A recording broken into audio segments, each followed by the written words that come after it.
घर को सजाना, संवारना या फिर निखारना हो, हम औरतों से बेहतर ना कोई नहीं जानता। घर में कैसे हम छोटी छोटी सी बचत कर लेते हैं, घर की छोटी छोटी सी खुशियों का कितना ध्यान रखते हैं और घर को कितना साफ सुथरा रखने की कोशिश करते हैं, ये तो हम ही जानते हैं। पुराने ज़माने में कुछ टिप्स होती थी जिससे कि घर की निगेटिव एनर्जी दूर हो जाती थी।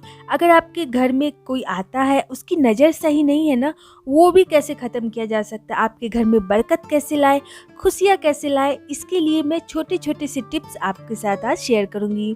ये सारे टिप्स ना मैं खुद अपनाती हूँ अपने निजी जीवन में, वही आपके साथ शेयर करूँगी। तो सबसे पहले आपको यही काम करना है कि घर के जितने भी खिड़की दरवाजे हैं उसे खोल दीजिए। घर में धूप और हवा सुबह का आने दीजिए। सुबह में धूप और हवा अच्छी तरह से आएगी तो आपका जो घर है ना एकदम शुद्ध हो जाएगा। सुबह में बेडशीट तो हम सभी क्लीन करते हैं, मैं भी करती हूँ, आप भी करते होंगे। लेकिन रात को सोने से पहले भी मैं बेडशीट इस तरह से अच्छी तरह से झाड़ती हूँ, बिछाती हूँ, उसके बाद ही सोती हूँ। इसका दो कारण है। एक तो बेडशीट एकदम साफ हो जाता है, जितनी भी धूल मिट्टी होती है निकल जाता है, जिससे कि नींद बड़ी अच्छी आती है।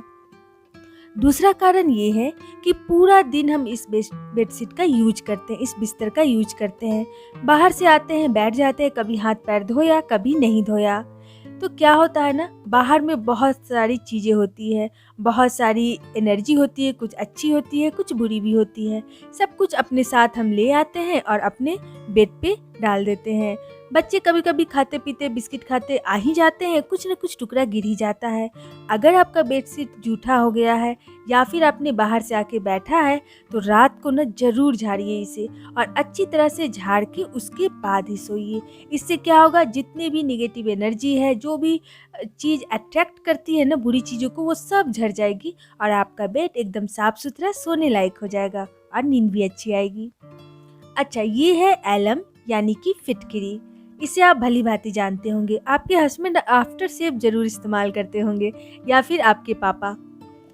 और इसे ना आप एक और काम में ले सकते हैं, नहाने के लिए भी यूज कर सकते हैं या फिर दूध फाड़ने के लिए भी इसका यूज होता है। मैं इससे अक्सर दूध फाड़ती हूँ, लेकिन आज मैं आपको बताती हूँ कि ये कैसे हमारे घर की रक्षा भी करता है। मैं इसे मेन गेट पे डाल देती हूँ, जिससे क्या होता है ना, जो भी घर में सबसे पहले आता है, अगर उसका अरोमा और ऑरा जो होता है ना वो अगर सही नहीं है, उसकी नज़र सही नहीं है ना, तो फिर सारी निगेटिव एनर्जी ये जो फिटकिरी का छोटा सा टुकड़ा है ना वो अपने अंदर खींच लेता है।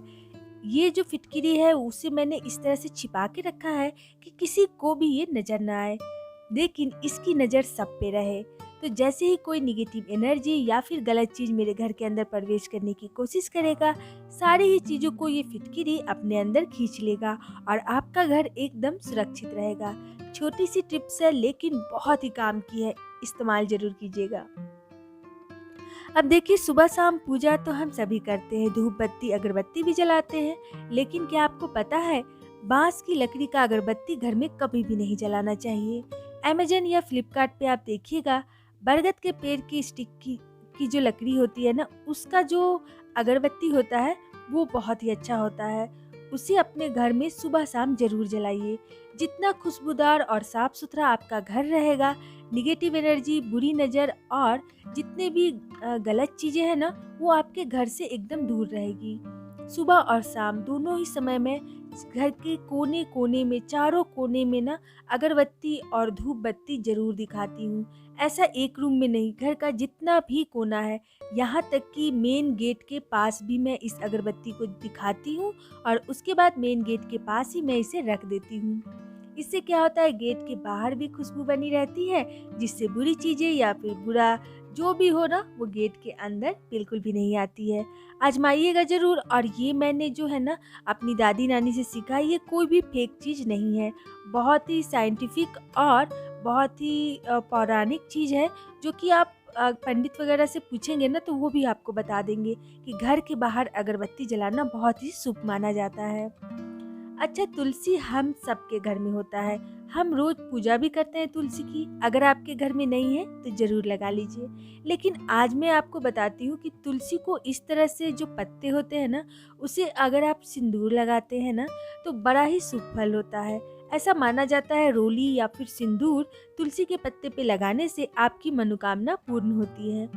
मुझे ये जो टिप्स है ना, वो मुझे मेरी एक सहेली ने बताया था। तो तब से मैं ये कर रही हूँ। जब भी मैं पूजा करती हूँ ना, तो तुलसी के 5 पत्ते को इस तरह से टीका लगा देती हूँ। इससे क्या होता है ना, मेरी मनोकामना पूर्ण हो जाती है। अब आप सोच रहे होंगे क्या सारी मनोकामना पूर्ण होती है? ऐसा नहीं है, एकदम सच्ची और अच्छी वाली। जैसे मेरी इच्छा थी कि मैं यूट्यूबर बनूँ, मैं बन भी गई। फिर मेरी इच्छा हुई कि मैं थोड़ा सक्सेस हो जाऊँ, तो मैं थोड़ी-सी सक्सेस हो भी गई हूँ। अब कितना मनोकामना पूर्ण होती है, वो आपकी मनोकामना पे भी डिपेंड करता है। अगर मनोकामना सच्ची हो, किसी के लिए उसमें द्वेष भाव ना हो, उससे किसी का नुकसान ना हो और आपकी मेहनत भी सच्ची है ना, तभी मनोकामना पूर्ण होती है।